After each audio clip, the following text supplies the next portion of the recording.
I want to thank them, everyone who's been cheering me and everyone who was there today and everyone who's been part of my journey. Thank you. Before Alex Eala hit a single ball in Washington, every ticket for her sessions was already gone.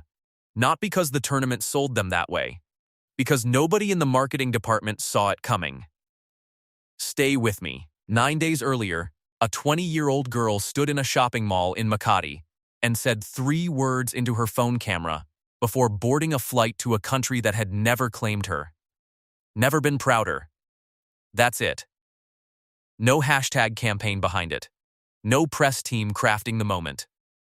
Just a girl, a room that had run out of space to stand in, and a caption she wrote herself before closing her laptop and heading to the airport. She didn't know yet what that caption was about to set off 3,000 miles away. Rock Creek Park, Washington, D.C. Late July. The kind of humidity that sits on your chest before you've done anything to earn it. The Mubadala City DC Open, an ATP and WTA 500 event, had spent its entire promotional cycle on a very specific cast of names. Jessica Pegula, Naomi Osaka, Elina Svitolina, Marta Kostyuk, a defending champion in Leylah Fernandez, Venus Williams, returning on a wild card at 45 years old, 16 months removed from her last competitive match. Every poster, every ticketing email, every promotional graphic had been built around that lineup.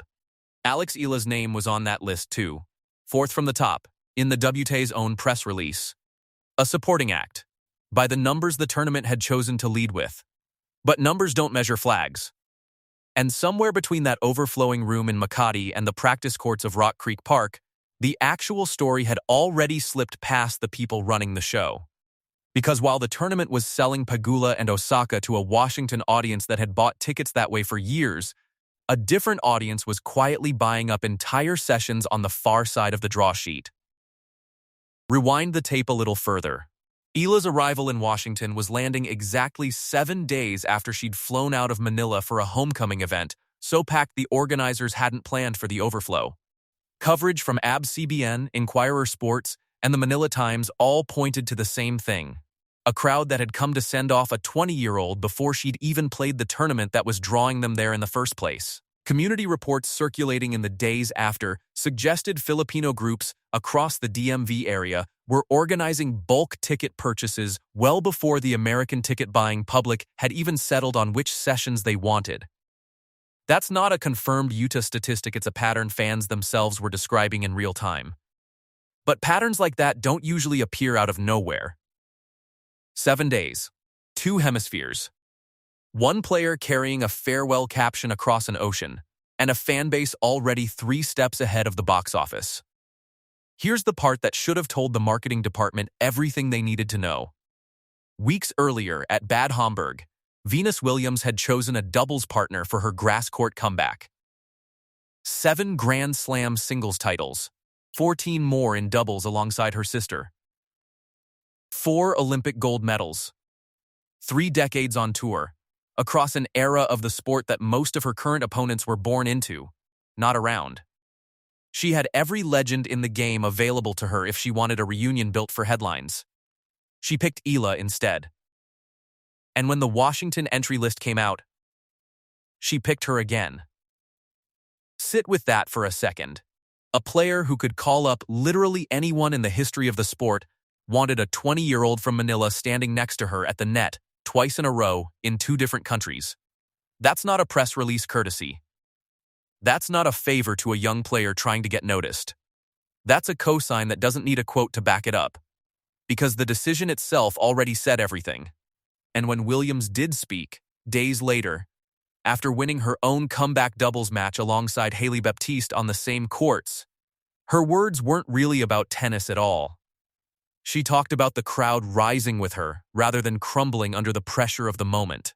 She talked about representation, about young girls in the stands understanding that a court like that one was somewhere they belonged to.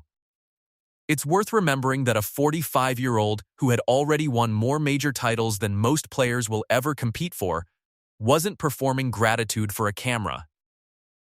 She was describing, in real time, exactly the kind of moment Eala's own arrival in Washington was becoming. Now run the tape forward through the year that got her there. Indian Wells, where the BNP Paribas Open itself put out a recap headline built around the fans who had followed her into the desert. Miami, where a WTA 1000 semifinal run turned entire sections of the stadium into a wall of Philippine flags. And where wins over top 10 players inside a single tournament made the sport pay attention whether it wanted to or not. Wimbledon, where a win over the tournament's defending champion on one of the biggest courts in the sport had people back home checking their phones mid-workday because the match had gone viral before it had even finished. She became the first Filipino singles player in the Open era to reach the 4th round there, a line in the record books that didn't exist for this country before that week. Indian Wells, then Miami, then Wimbledon. By the time Washington rolled around, every single stop on the calendar had already been retroactively rewritten by the crowd that showed up for her. And Washington, home to the largest Filipino community on the East Coast, with the Philippine embassy sitting inside the same city as the tournament grounds, wasn't a surprise to anyone who'd been paying attention. It was the one everybody in Manila had circled on the calendar before the draw was even released. Here's what the highlight reel tends to skip over. 3 weeks before that Washington arrival, Eala walked off the court at Queen's Club having lost to Iva Jovic in straight sets, a defeat that snapped a 6-match grass court winning streak she'd built through the spring. Before that, a semifinal loss in Berlin to Linda Noskova. Before that, a 3rd-round scare at Wimbledon that nearly ended her tournament before the story had really begun. None of these were collapses. They were 3 straight events where the margins simply didn't break her way. On a surface that rewards a kind of match experience she was still accumulating in real time, week by week, point by point. She didn't post an explanation for any of it. She didn't need to. She flew home instead. She walked into that overflowing room in Makati, stood in front of a crowd that had shown up not because she was undefeated, but because she was theirs, and told them this was still her breakthrough year. Then she left the country with a caption that had nothing to do with the scoreline she'd just posted at Queen's Club. The losses didn't travel with her across the Pacific. The room in Makati made sure of that. And here's the twist nobody in the front office accounted for when they were building their promotional plan around 5 bigger names. The losses didn't cost Eala the crowd. They built it. A nation doesn't organize itself around a player who wins easily and never needs anyone. It organizes around one who keeps getting back on the plane anyway, who keeps walking into the next tournament a few days after a setback with the same conviction she carried into the last one. That's the paradox sitting underneath this entire story.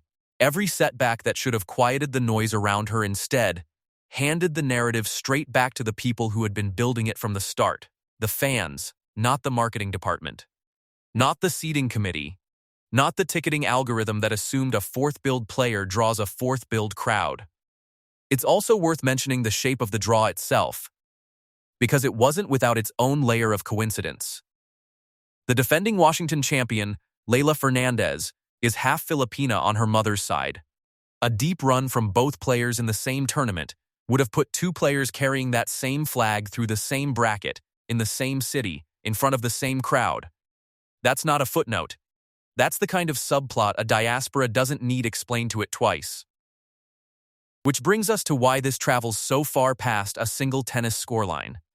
Somewhere in a living room outside Toronto, or a call center in Cebu, or a college dorm in New Jersey, someone was watching a 20-year-old walk into rooms that weren't built to hold her yet, and recognizing exactly what that feels like. Being 4th on somebody else's list. Being the name the marketing team almost didn't bother to feature prominently, right up until the numbers made it impossible to ignore. This isn't really about tickets, or flags in a stadium, or a press release ranking players by seed number. It's about what happens when the people watching decide, on their own, without waiting for permission, that someone belongs in the room before the room has agreed to it. And the tour itself is only now catching up to what that decision means. Southeast Asia has been treated by the WTA calendar as a market with no marquee name for 2 decades. A region tournaments could acknowledge in passing, but never had to build around. Washington was the first real test of whether that assumption still held. If the numbers hold the way Manila and Indian Wells and Miami had already suggested they would, the next stops on the calendar rewrite the math completely. Montreal in late July, Cincinnati in August, and then New York, where the Filipino diaspora across the tri-state area outnumbers the DMV several times over. Arthur Ashe's outer practice courts in the final week of August could end up hosting the loudest Filipino gathering American tennis has ever seen, and every tournament director on that hard-court swing is now watching Washington closely to find out exactly how large that pilgrimage actually gets. Eala herself is nowhere near finished writing this story. She's 20 years old, sitting in a ranking range where the biggest leaps of a career usually still lie ahead of a player, not behind them. A first WTA Tour final win, after already reaching one final this year. A maiden top 20 breakthrough. A jump that would have sounded implausible to anyone who watched her early tour struggles just 2 seasons ago. A Grand Slam quarterfinal run that turns this into something the entire sport, not just one diaspora, has to sit up and reckon with. None of that is guaranteed. All of it is exactly the kind of leap she's already made more than once in a single season. On more than one continent, in front of crowds that kept arriving before the schedule even confirmed she'd be there. The DC Open didn't build Alex Eala's debut.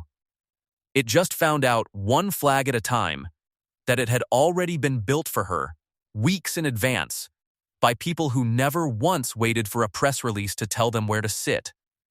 And somewhere in that overflowing room in Makati, before a single ball had been struck in Washington, the outcome had already been decided. Not by a seating committee, not by a ticketing algorithm, but by the people who never doubted for a second where they'd end up sitting. If you were already watching before Washington, before the flags, before Venus picked her twice, before any of this had a headline anywhere, say so in the comments. Tell me which match it was. In a few years, when everyone knows this name, you'll want a record of when you knew first.